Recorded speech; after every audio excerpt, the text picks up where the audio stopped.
अगर आपकी डिलीवरी दिसंबर में है तो ये वीडियो आपके लिए बहुत ज़्यादा इम्पॉर्टेंट होने वाली है, क्योंकि आज की इस वीडियो में हम आपको 2 चीज़ें बताने वाले हैं।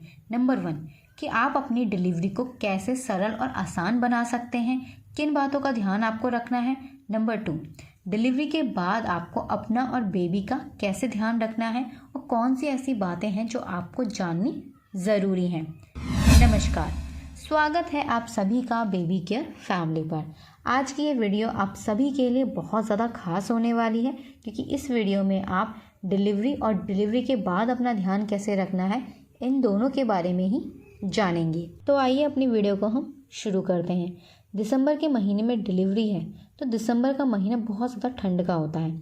तो आपको ध्यान रखना है कि जब आप डिलीवरी के लिए बैग रेडी करें तो उसमें अच्छे से गर्म कपड़े ज़रूर हों। बेबी के लिए गर्म कपड़े और अपने लिए गर्म कपड़े। बेबी के लिए टोपी, मिटल्स और सॉक्स, और अपने लिए भी आपको टोपी रखनी है और अपने लिए सॉक्स रखने हैं। बच्चे के लिए ब्लैंकेट रखना है, और बच्चे के लिए जो स्लीपिंग बैग आते हैं आप उनको भी रख सकते हैं, उससे बच्चे को ठंड नहीं लगती है। इसी के साथ बेबी के लिए अगर आप डायपर रखना चाहें या नैपी रखना चाहें आप उनको रख सकते हैं। अपने लिए आपको जो पैड रखने हैं वो रेगुलर पैड्स नहीं रखने हैं। डिलीवरी के बाद बहुत अधिक हैवी ब्लीडिंग होती है, तो आपको डबल एक्सल या ट्रिपल एक्सल पैड रखने चाहिए। चाहे आप पतली हों या मोटी हों, तब भी आपको डबल एक्सल या ट्रिपल एक्सल पैड ही रखने चाहिए, क्योंकि डिलीवरी के बाद बहुत हैवी ब्लीडिंग होती है और जो ब्लीडिंग 6 से 7 दिन कंटिन्यू रहती है, उसके बाद वो धीरे धीरे कम हो जाती है। ये ब्लीडिंग भी ब्रेस्ट फीडिंग पर डिपेंड करती है। जितना आप ब्रेस्ट फीडिंग देते रहेंगे उतनी ही जल्दी आपकी जो ब्लीडिंग है वो कम हो जाएगी। तो आप चाहें तो मैटरनिटी पैड्स भी आते हैं जो डिलीवरी के बाद यूज़ किए जाते हैं, उनको भी ले सकते हैं। अगर उनको नहीं ले रहे हैं तो ट्रिपल एक्सल और डबल एक्सल पैड ही आपको रखने हैं। नंबर 2 लेबर पेन्स की आपको जानकारी रखनी है। डिलीवरी से पहले आपको पता होना चाहिए कि लेबर पेन क्या होते हैं। लेबर पेन 2 तरीके के होते हैं, एक होता है ट्रू लेबर पेन्स और एक होता है फॉल्स लेबर पेन्स, यानी कि असली लेबर पेन और नकली लेबर पेन। लेबर पेन को समझिए, वो पीठ से होता हुआ पेट की तरफ आता है और पेट हमारा टाइट हो जाता है, कड़क हो जाता है। अगर आपका दर्द पीठ से होता हुआ पेट में आया और पेट आपको टाइट लग रहा है, कड़क लग रहा है, तो इसका मतलब ये लेबर पेन है। मगर जब आपका लेबर पेन बहुत कम होता है और आपको देर में बार बार शुरू होता है, जैसे आपको 10 मिनट में शुरू होगा या 15 मिनट में शुरू होगा और बहुत हल्का होगा 2 से 3 सेकंड का और फिर चला जाएगा, तो ये होता है false labour pain. True labour pains वो होते हैं जो पीठ से होते हैं, पेट में आते हैं, पेट टाइट होता है क्योंकि वो लेबर पेन है। मगर ट्रू लेबर पेन्स में जो पेन है वो बहुत अधिक होता है और 1 मिनट में ही आपको 2 लेबर पेन्स आ जाएंगे, और इसकी जो फ्रिक्वेंसी होगी दर्द की वो बहुत तेज़ होगी। आपको सांस लेने में और बोलने में भी दिक्कत होगी। तो आपको ये जानना ज़रूरी है कि ट्रू लेबर पेन्स और फॉल्स लेबर पेन्स क्या होते हैं। तो इसकी डिटेल वीडियो हमने बनाई है, जिसका लिंक हम ऊपर आई बटन में दे देंगे, तो वहाँ से आप लेबर पेन की जानकारी ले सकते हैं। नंबर 2 गुनगुना पानी। डिलीवरी से पहले, चाहे मौसम सर्दियों का हो या गर्मियों का हो, हर एक डॉक्टर आपको सलाह देते हैं कि आपको गुनगुना पानी पीने और नहाने दोनों के लिए ही इस्तेमाल करना चाहिए, क्योंकि इससे जो आपकी मसल्स हैं वो फ्लेक्सिबल होती हैं, जिसके लिए आपकी बॉडी नॉर्मल डिलीवरी के लिए तैयार होती है। इसीलिए आपको पीने और नहाने दोनों के लिए ही गुनगुने पानी का इस्तेमाल करना चाहिए। नंबर 3 आपको शांत रहना है।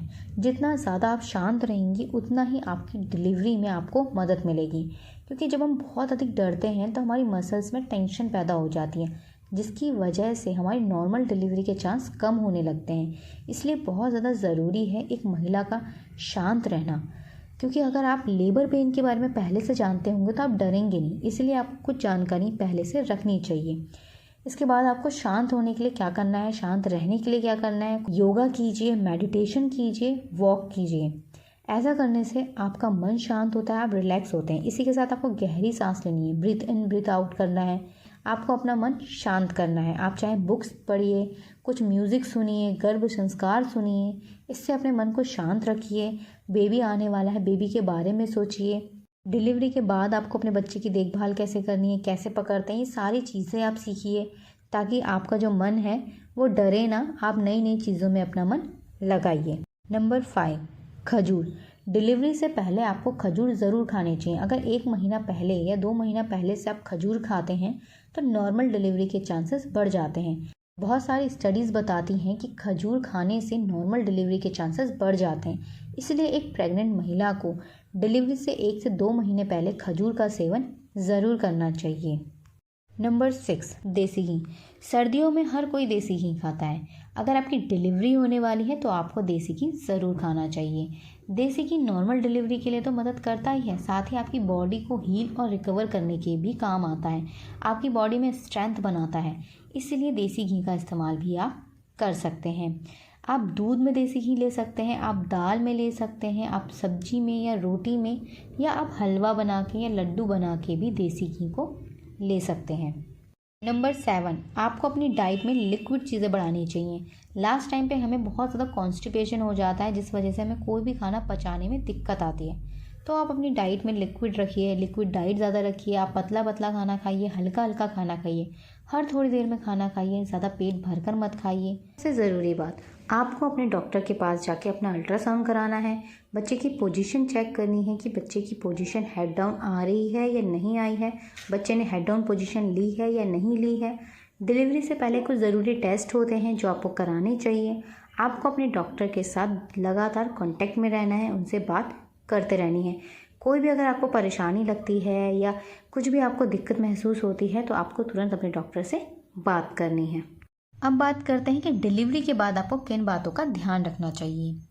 डिलीवरी के बाद सबसे पहली चीज़ आपको ध्यान रखनी है कि आपको अपने लिए मैटरनिटी पैड्स रखने हैं, क्योंकि जो ब्लीडिंग होती है वो बहुत हैवी होती है। किसी किसी को ये ब्लीडिंग 1.5 महीना या 1 महीना या 20 दिन चलती है, और किसी किसी को ये जो ब्लीडिंग है वो 5 से 6 दिन में ही ख़त्म हो जाती है। ब्लीडिंग जो है वो डिपेंड करती है हमारी ब्रेस्ट फीडिंग पर। अगर हम कंटिन्यू ब्रेस्ट फीडिंग कराते हैं तो जो हमारी ब्लीडिंग है वो जल्दी ख़त्म हो जाती है। अगर हम ब्रेस्ट फीडिंग नहीं कराते तो ये थोड़ी देर में ख़त्म होती है। साथ ही दिसंबर और जनवरी बहुत ठंड का समय है, तो आप चाहें तो अपने बेबी के लिए डायपर्स भी रख सकते हैं।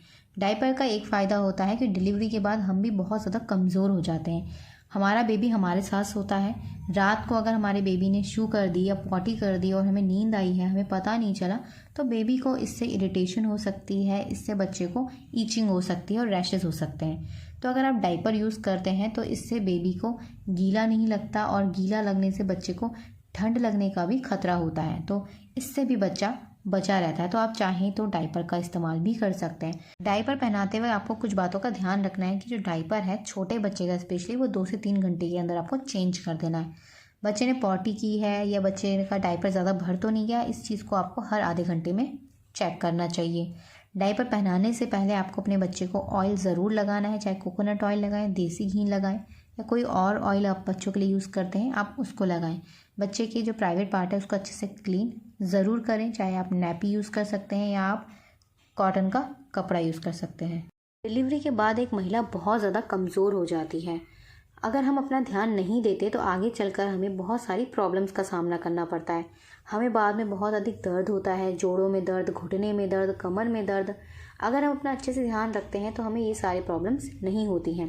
इसके लिए हमें क्या करना है, हमें अदरक अजवाइन का पानी लेना है, मेथी अपनी डाइट में शामिल करनी है, गुड़ लेना है, गोंद के लड्डू लेने हैं, हलवा खाना है, देसी घी आप खा सकते हैं, मूंग की दाल, पोषक तत्वों से भरपूर भोजन आपको लेना चाहिए। साथ ही बहुत सारी लेडीज़ को ब्रेस्ट फीडिंग में प्रॉब्लम्स आती हैं, तो ब्रेस्ट फीडिंग के लिए आप क्या क्या चीज़ें ले सकते हैं जिससे आपकी ब्रेस्ट फीडिंग सप्लाई अच्छी हो, आप वो चीज़ें भी ले सकते हैं। जैसे लहसुन आपको शामिल करना चाहिए, सौंफ लेनी चाहिए, मेथी लेनी चाहिए, अजवाइन लेनी चाहिए, मूंग की दाल आप ले सकते हैं, दलिया खा सकते हैं।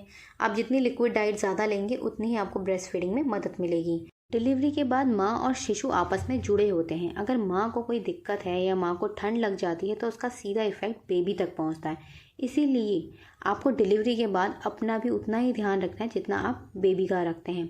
जब तक बेबी की गर्भनाल नहीं गिर जाती तब तक आप बेबी की मालिश और बच्चे को नहलाना अवॉइड कर सकते हैं। इसी के साथ अगर आप बच्चे की गर्भनाल गिर जाती है तो आप बच्चे को हल्के गुनगुने पानी से नहलाइए।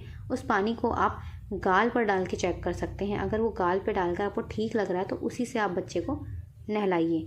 इसी के साथ आप बच्चे की मालिश हल्के गुनगुने तेल से कीजिए। इससे बच्चे की बॉडी में अच्छा रिकवरी होगी और अच्छी हीलिंग होगी। 6 महीने तक आपको अपने बच्चे को दूध के अलावा कोई और चीज़ नहीं देनी चाहिए। अगर आप बच्चे को फॉर्मूला मिल्क देते हैं तो आप सिर्फ वही दीजिए। अगर काऊ मिल्क देते हैं या ब्रेस्ट मिल्क देते हैं तो आपको वही चीज़ अपने बच्चे को देनी है। 6 महीने तक आपको बाहर का कोई भी खाना अपने बच्चे को नहीं देना है।